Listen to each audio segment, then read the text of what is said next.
Thank you, Amox. Thank you, team Amravati, for inviting me. And I congratulate team Amravati for selecting a topic which is often neglected. And as we had the earlier speaker, so you have diagnosed a cancer with all imagings, you have done a robotic surgery, you are giving adjuvant therapy in form of chemo and radiation. What happens to the patient then? Who is looking after the post-operative, post-treatment needs of the patient?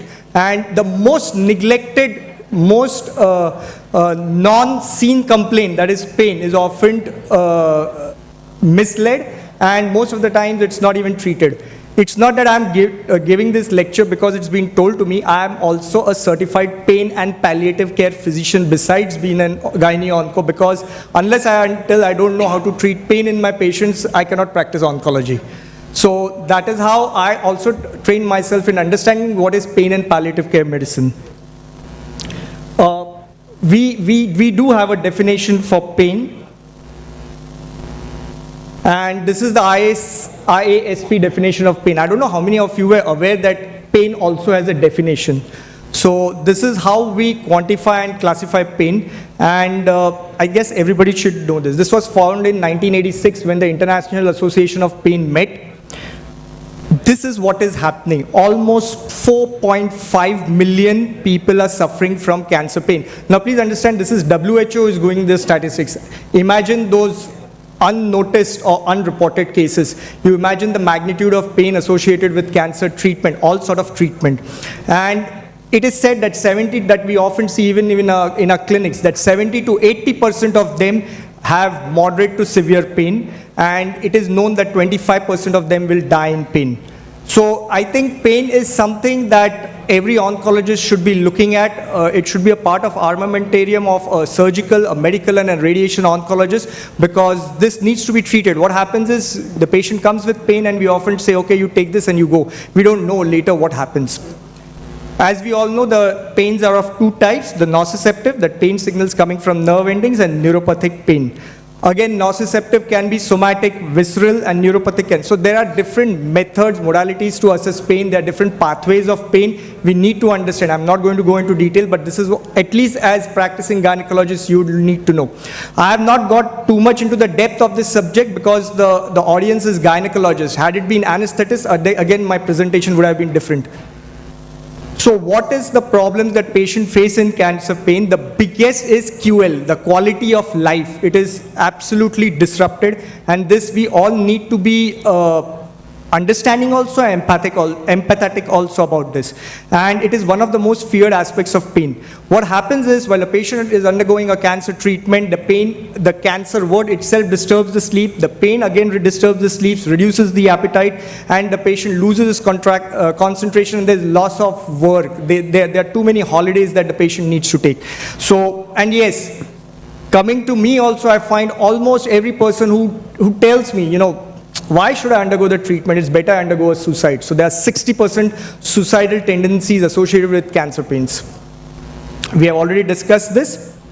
Why are cancers so painful is basically because of two reasons.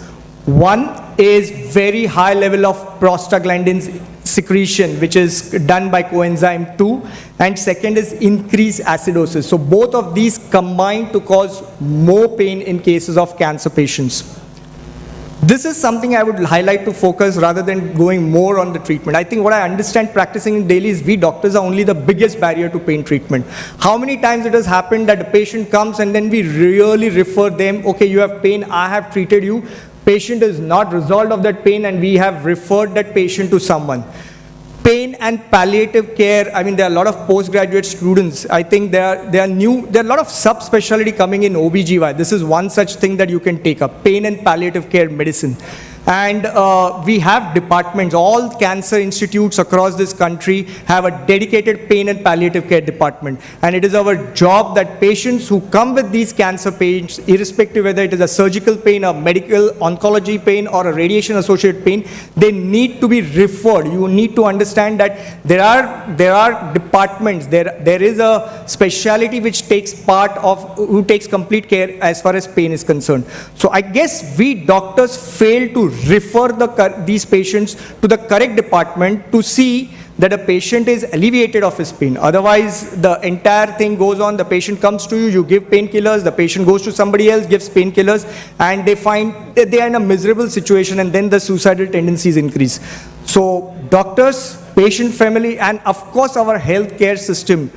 I think our healthcare system has not projected pain and palliative care services the way it needs to be, and this will help not just in cancers, but pain and palliative care across all specialties is definitely going to help patients in a long term. So our healthcare system needs to be a part of this also.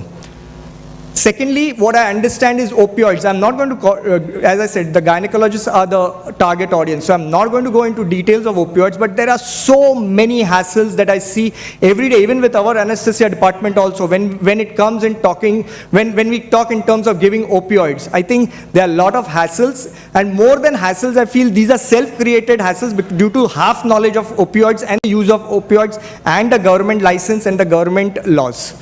So I guess generous use of opioids is what we really want as far as cancer pain management, which unfortunately at every level, at every step, at every specialty, at every system, we are lacking, and this is why the patients are suffering. And the biggest part is when you talk of opioids is the last point, the fear of addictions. Believe me, those in pain and palliative care physicians, they are much aware of what is addiction and what is not addiction. It doesn't mean that all morphine users are definitely in the future going to get addicted like that. It's not. When morphine is used by correct people, I'm sure they never get addicted to it. So these are the biggest barriers that we have. As far as gynecology is concerned, what are the pain syndromes that we generally find? Most of the times, pain syndromes which are related to cancers, I think many must have observed that bone metastasis, bowel obstruction, and fistulas. These are the patients who genuinely come with real bad pain, and it is really difficult to even control with the highest doses of morphines. And believe me, it becomes very messy to treat these patients also. So these are the patients where pain management becomes a challenge, and that is where the pain and palliative care physician is required. Similarly, a lot of these patients suffer additional super infections. Again, those super infection causes a lot of pain. So that is something which is difficult to treat. Lymphedema may or may not cause so much of pain, but yes, it may be a cause of concern when there is excessive swelling of limb because of the lymphedema.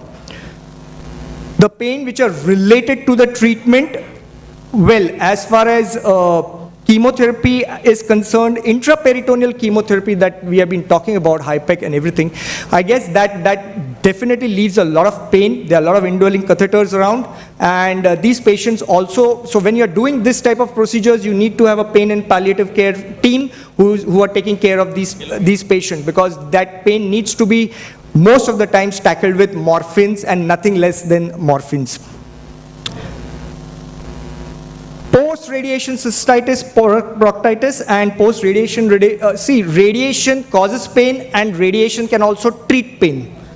So it's how you use it and how much the patient suffers. You need to have a balance, and I think most of the radiation oncologists are competent enough to tackle both the things to ensure enough radiation that it does not cause radiation-associated pain, and if there are bad vertebral mets causing really bad pain, they are competent enough to even treat those vertebral mets with radiation. Of course, that's the last resort.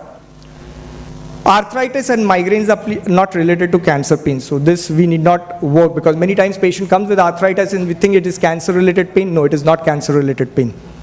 So pain assessment is, we do not have any gadgets to find out how and what the pain is. The simple is clinical assessment.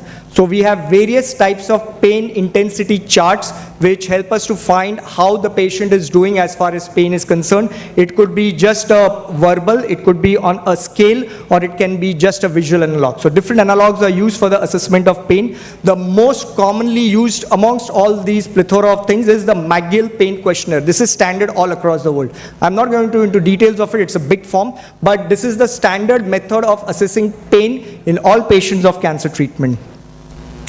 So when you're treating it, there is a purpose. The WHO has set a pain ladder. We treat it as step 1, step 2, step 3.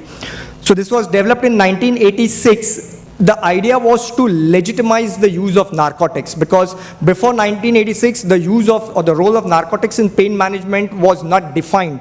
So this came into being, and that is why the association came up. And then they legitimized the use of narcotics, and everything was regulated by WHO as far as treating patients with pain, because there was a lot of dilemma about narcotics in those periods. So this is what they said. 5 essentials: by mouth, by clock, by ladder, by individual, with attention to detail. So this is the basis of WHO pain management. So it is very stepwise. And remember, the first thing, everything is by mouth. So we are not talking of pain management as IVs or intrathecals or anything. We are starting it with mouth, and that is why you have a step ladder 1, 2, 3 method of treating pain as far as patients are concerned.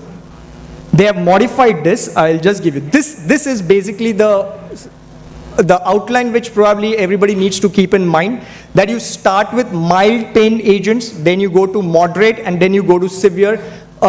Use of morphine is now also indicated in moderate. I think this is an old slide. So use of morphine is now also indicated for moderate and severe pain. These are the agents we use. We are also using antidepressants, tricyclic antidepressants, antipsychotic drugs. So there are a lot of plethora of drugs that are used in a step ladder pattern to alleviate pain in cancer patients.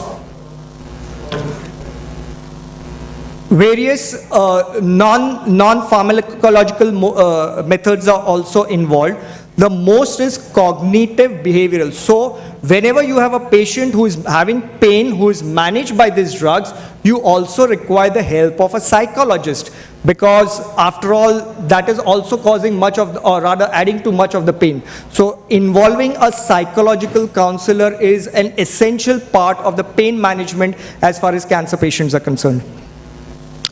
When we talk of opioids, a plethora of information, as I said, I'm not going into detail because there's too much of detail as far as morphine is used, and the current audience are never going to use it. So these are the various methods that we have where narcotics can be given to the patients in various forms in a step ladder pattern by a pain palliative care physician as and where it is required. These are the newer invasive modalities, and now what is happening is these new invasive modalities are coming back to as far as an adjuvant to your original pain management. Last slide. The problem is many people die in pain, many more people are dying with pain, and even many more are living. And we are the only help for them. I think understanding that there is something called pain palliative care physician, pain palliative care departments, referring patients to them and getting the patient alleviated of the pain is our job. That is what I would like you to understand. Thank you.